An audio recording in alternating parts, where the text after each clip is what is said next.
at sinabayan ng mahigpit na pagyakap. Dito nagsimula ang pagbabago ng takbo ng buhay nila. Nakulong si Melvin sa pangyayaring yun dahil sa isang buhay na nawala sa kanyang pambababae. Si Sheena ay na-diagnose ng severe depression na halos mauwi sa pagkasira nito ng ulo. Hindi naman nagsampa ng kaso si Melvin kay Rita dahil alam niya sa loob niya na siya ang punot dulo ng mga kaguluhang yun. Inako niya ang lahat ng kasalanan. Lumipas ang 1 taon. Sa mainit na lugar ng Celta. "Melvin, may dalaw ka," tawag ng isang bantay. Agad namang pinagtaka yun ni Melvin dahil wala naman siyang inaasahang dalaw ngayon. Ilang sandali pa ay laking gulat niya nang makita na si Rita pala ang kanyang dalaw. "Hi, it's been a long while." Ang unang bati ni Melvin. Yeah. Halos 1 taon na rin." Mahinay na sagot naman ni Rita. Ilang sandaling katahimikan ang naganap sa kanilang dalawa.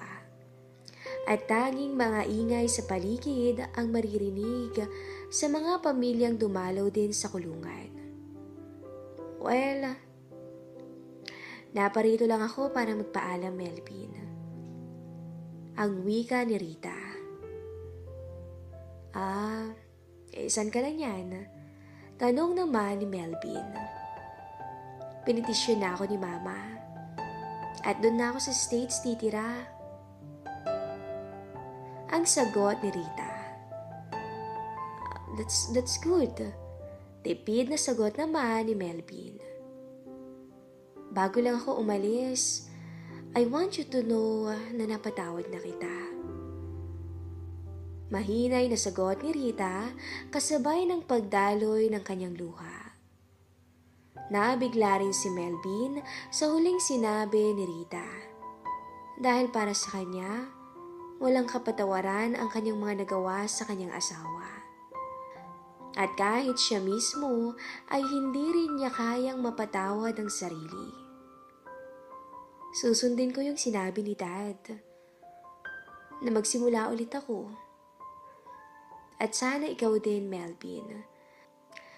I think this is our last time na magkikita tayo." Kapatawaran. Bago iwan ang nakaraan at magsimula ng kasulukuyan para bumuo ng hinaharap. Nakipagkamay pa muna si Rita kay Melvin bago ito tuluyang umalis. Samantala, pagkatapos ng mahigit 1 taon, ay naisipan na ring mag-resign ni Patricia sa kumpanyang pinapasukan. 1 taon na ring wala si Melvin dito dahil nga nakulong sa pangyayari. Last day na siya sa opisina at nagliligpit na siya ng mga personal na gamit niya. Nagulat na lamang siya nang may naglapag ng kape sa table niya. "Ay, salamat po, Mang Tasyo." Mahinay na sambit ni Patricia. Tumulong din si Mang Tasyo sa ilan pang ligpitin ni Patricia. Wala silang kibo habang ginagawa ang mga yun. Ilang sandali pa ay okay na ang lahat ng iuuwing gamit ni Patricia, pati mga papers na may iwan niya.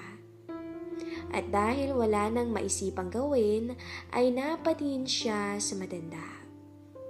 "O paano, Mang Tasyo? Ito na rin yung last day na magkikita tayo." Sambit ni Patricia. Mag-a-abroad na rin si Patricia at doon magsisimulang hubugin ang hinaharap.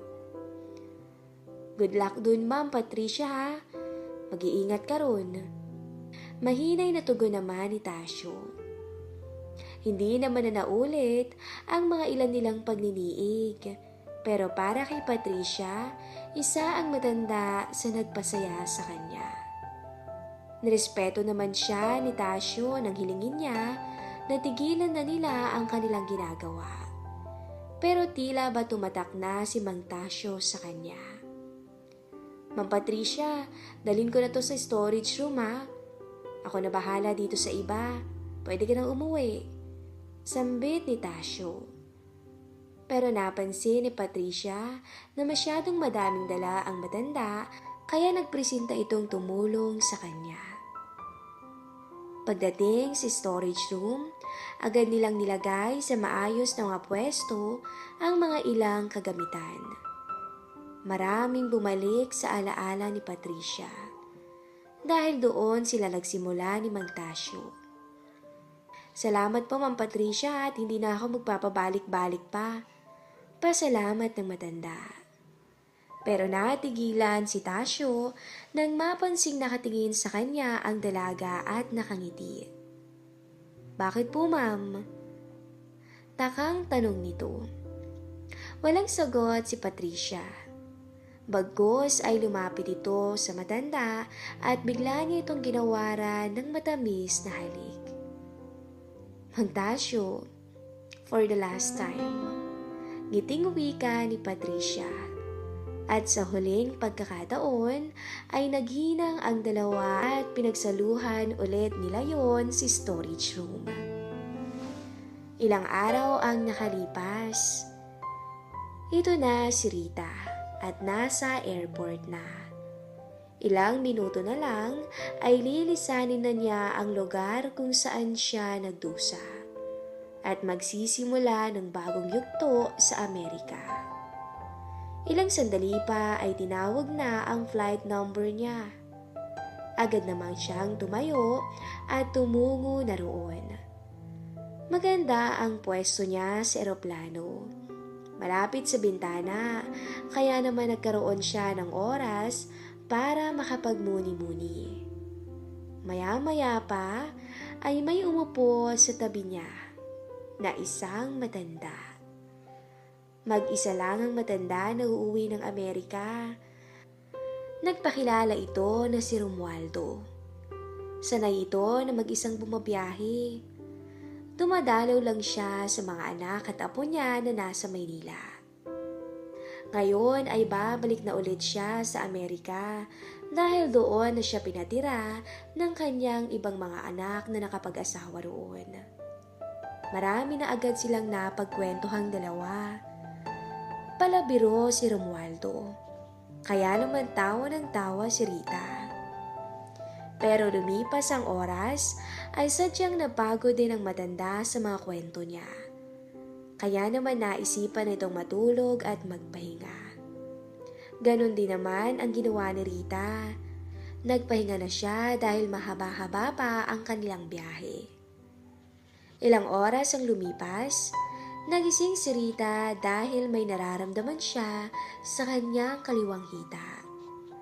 Naka-short lang kasi siya noon at naka-yellow sleeveless na blouse. Nabigla siya kasi nakadantay ang palad ng matanda sa kanyang kaliwang hita. Pero hindi niya yon pinansin at hinayaan lang niya. Ilang sandali pa ay tila kumilos ang palad ni Romualdo. May pagpisil na ito. Napangiti na lang si Rita sa nangyayari. Ganun pa man, ay hinayaan niya na gawin na lang iyon ng matanda. Bigla namang may kinuha si Rita sa kanyang bag. Kaya naman natigilan din ang matanda sa ginagawa nito. Nilabas ni Rita ang kanyang balabal. Sapat ang laki nito para matakpan ang buo niyang sarili. Doon ay tila na-disappoint si Romualdo. Pero ilang sandali ay biglang kinuha ni Rita ang kamay niya. Nabigla ang matanda sa sumunod na nangyari. Dahil ipinadama ni Rita sa palad nito ang kanyang iniingatan. Enjoy po! Bulong na sambit ni Rita sa matanda. At saka ito nagtulog-tulugan. Sinamantala naman ng matanda ang pagkakataong binigay sa kanya ng napakagandang babae sa buong biyahe. Hanggang dito na lang po ang ating story.